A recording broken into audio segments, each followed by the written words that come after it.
বুঝলাম না, বুঝলাম না মন্দাদরি। শোনো শোনো মন্দাদরি,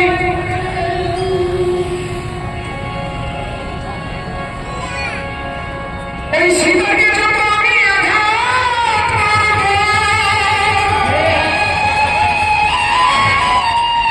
ওই সীতা যত ধুয়ে পড়ে গড়াগড়ি দেবে,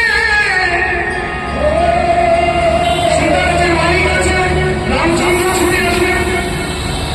এই তো সেই নৌকা যদি একটা বড় পাথর দিয়ে আঘাত করে নৌকার মালিক ছুটে আসবে। আর সীতাকে আঘাত করবো আমি কেন জানো?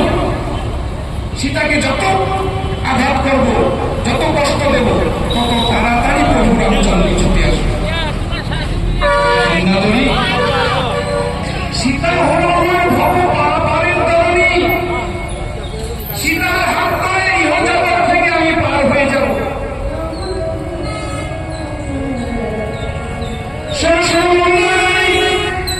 তুমি বৃথা চোখে যেন নষ্ট করছো। এতদিন তুমি বসে বসে যাচ্ছ, কিন্তু আমি কাঁদি না কেন জানো?